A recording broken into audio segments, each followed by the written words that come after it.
આપનું સ્વાગત છે। નજર કરીએ સમાચાર પર। પાટણ શહેરના જૂના બસ સ્ટેશન રોડ પર ભૂગર્ભ ગટરમાંથી મેડિકલ વેસ્ટ નીકળતા પાલિકા અને તાલુકા હેલ્થ ઓફિસરે કાર્યવાહી હાથ ધરી। પાટણ શહેરના જૂના બસ સ્ટેન્ડ રોડ પર ભૂગર્ભ ગટરના છેલ્લા 4 દિવસથી ગંદા દૂષિત પાણી રસ્તામાં વહેતા ધંધા રોજગાર ઠપ થઈ ગયા છે।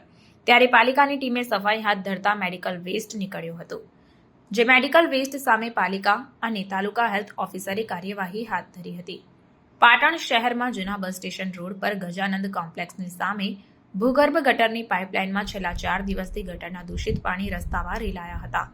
ત્યારે આ અંગે સ્થાનિક વેપારીઓએ પાટણ પાલિકા ખાતે રજૂઆત કરી હતી। તે રજૂઆતને ધ્યાને લઈ સોમવારે ભૂગર્ભ ગટરની ટીમ સફાઈ હાથ ધરવા પહોંચી હતી, જેમાં મેડિકલ વેસ્ટ કચરો નીકળ્યો હતો, જેમાં વેસ્ટેજ ઇન્જેક્શન, વેસ્ટેજ પાટા સહિતનો કચરો નીકળ્યો હતો। ત્યારે આ બાબતે પાલિકાના ભૂગર્ભ શાખાના ચેરમેન પ્રવીણાબેન મુકેશભાઈ પ્રજાપતિએ જણાવ્યું કે આ વિસ્તારના ડોક્ટરોને નોટિસ આપવાની કામગીરી હાથ ધરાશે। સ્થાનિક ધંધાના વેપારીઓએ જણાવ્યું કે છેલ્લા 4 દિવસથી આ ભૂગર્ભ ગટરનું દૂષિત પાણી રસ્તામાં રેલાય છે, જેના કારણે ધંધા રોજગાર ઠપ થઈ ગયા છે।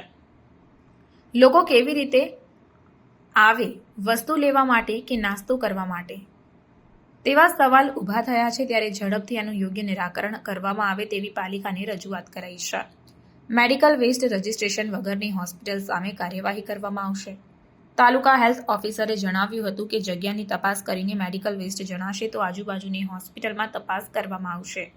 જે મેડિકલ વેસ્ટ રજિસ્ટ્રેશન નહીં હોય તેવી હોસ્પિટલને નોટિસ આપવાની કામગીરી પણ હાથ ધરાશે।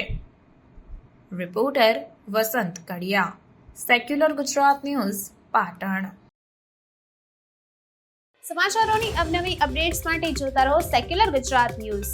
સાથે સેક્યુલર ગુજરાત ન્યૂઝ ચેનલને લાઇક, શેર અને સબસ્ક્રાઇબ કરો અને બેલ આઇકોન દબાવીને સમાચારોની ઝડપી માહિતી મેળવો।